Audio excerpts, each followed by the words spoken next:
Welcome back, everybody, to the Retrograde right here on Dead Jester Cinema. And on today's episode, we are going to look at the 1984 iconic classic, Ghostbusters.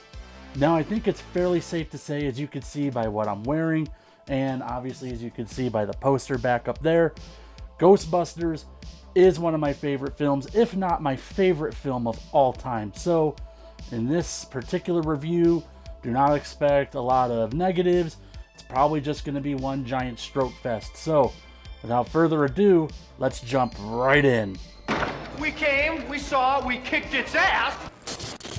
Ghostbusters is about three scientists, Peter Venkman, Ray Stantz, and Egon Spengler, who go into business to investigate and eliminate the supernatural. But as they square off against the EPA, who aims to shut them down, an ancient interdimensional deity named Gozer arrives and tries to take over our world, and it's up to the Ghostbusters to save the day. Let's show this prehistoric bitch how we do things downtown. Now, that's a fairly straightforward and uncomplicated plot, but when you're dealing with a movie like this, that's pretty over the top, and you got ghosts and a lot of scientific jargon being thrown at you, that's not necessarily a bad thing. I think what happens a lot with films like these is that they can get too bogged down in the details, so much so that everything becomes a muddled mess. But keeping things very simple and easy to follow keeps us engaged as the audience. Now, Ghostbusters on the whole is a movie that is primarily known as a comedy, but there are a lot of horror elements that are sprinkled throughout this that give the movie a very spooky and also terrifying edge. And a lot of that centers around Dana, who is being stalked by Gozer and eventually gets possessed. But the opening at the New York Public Library sets up the film's tone beautifully, as it's kind of eerie and tense at first, and this poor librarian, God bless her, is just being tormented by ghosts. And then the boys show up and things lighten up a little bit, but once they start having their own sort of paranormal experiences, the tension ratchets back up. And that's when the library ghost shows up and scares the shit out of them. And in brilliant comedic fashion, they go running for their lives. This ebb and flow is consistent throughout the entire film, with the comedy and the scares being used as perfect counterbalances to one another, and they are both executed with surgical precision. Now, one of the key components in this movie and its ability to succeed are the special effects, and considering the time crunch they were under, I think it's incredible that they were able to do what they do. And you know me, I'm an old school guy, so I love when effects are practically done in the camera with models and miniatures over, the CGI abuse like they do today. I mean, yes, obviously, there are a couple moments here where the effects are less than stellar. I mean, there's no hiding that. But I think that's all part of the charm of Ghostbusters, and I wouldn't change a thing. But the other component, and really the meat and potatoes, and the main reason why Ghostbusters works at all, is the characters. Now, this is damn near perfect casting. Everybody fits their roles perfectly. They don't feel out of place, and they don't feel like they're over-the-top caricatures. And what I love is that each Ghostbuster kind of brings their own attitude.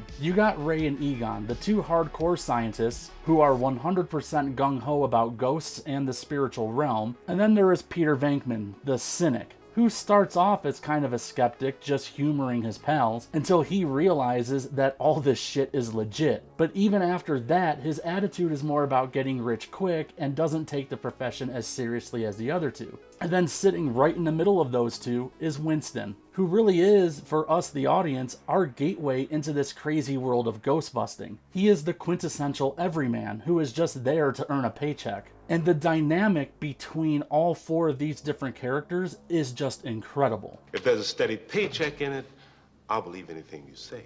And this is where I'll give a lot of props to Ivan Reitman as a director, whose style isn't on the auteur level with some of his contemporaries of the time, but he had a knack for being able to work with actors and bring the most out of their characters. But I would be remiss if I didn't bring up Sigourney Weaver as Dana Barrett, Rick Moranis as Louis Tully, and William Atherton as the EPA douchebag Walter Peck. The four Ghostbusters are really the ones who get all the glory and they get all the praise and the accolades, but what these three bring to the show can't be understated enough. Sigourney has great chemistry with Bill Murray as a romantic pairing, but she also brings a lot of strength and personality and is able to dish it back to Peter as quickly as he can put it out. And Rick Moranis is absolutely hilarious as the nerdy and eccentric Louis Tully. And I didn't realize that his initial scene with Dana, their first scene in the hallway, he completely improvised that. For the most part, I think there were some guidelines, but that wasn't scripted. He just went off the cuff. And that, I think, shows you the brilliance of him as a comedic actor. I mean, that scene is just hilarious. And then there is Walter Peck, played by William Atherton, who might be renowned best for playing two of the 80s most douchey characters. He's the perfect foil for Peter Venkman and the Ghostbusters, as he believes they are all full of shit. So he's out to prove that they are scam artists and is trying to shut them down. But watching this as an adult, yes, that character is a big pecker. My name is Peck. But on the other hand, he's just a guy trying to do his job, and he does have a legit case against the Ghostbusters here. Now, maybe if Peter didn't exacerbate the issue, things might have worked out a little bit differently. You can have it your way, Mr. Venkman. BK, have it your way. But as is the case with most movies like this, your story and your conflict is only ever as good as your villain. And Gozer is an epic villain. And I think it speaks volumes as to how great of a villain that she, or it is, because she doesn't really fully appear until the third act. And that's after Dana and Louis both get possessed and open up the interdimensional portal, allowing her to come through. Well, whatever it is, it's got to get by us. Go get her, Ray. But even though she doesn't fully appear until later, her presence is all throughout this movie. So that way, when her eventual reveal happens in the climax, it carries extra oomph to it. And now when it comes to the music, is there any theme song for any movie ever that can top Ray Parker Jr.'s Ghostbusters? The short answer is no. No, there isn't.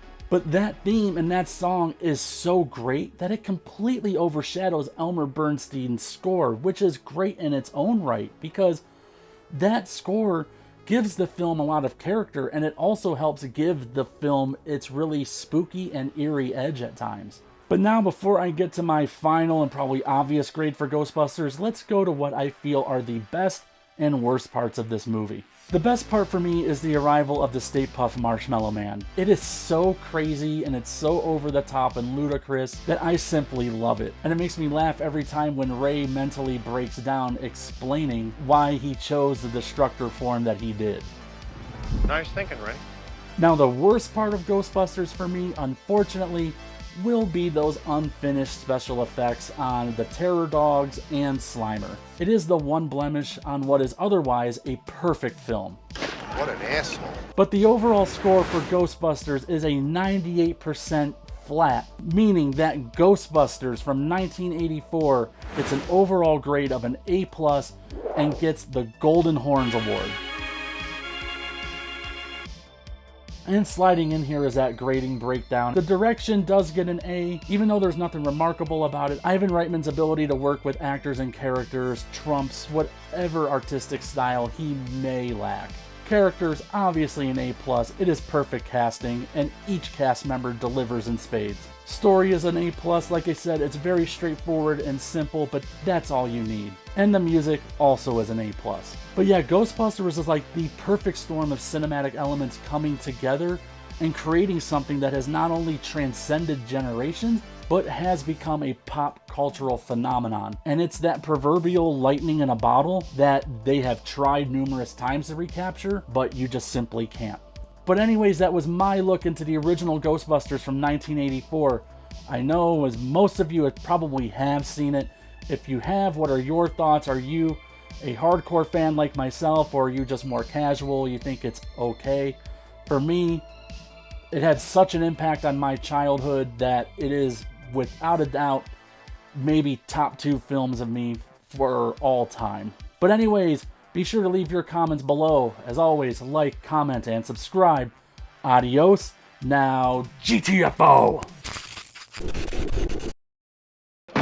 We came, we saw, we kicked its ass.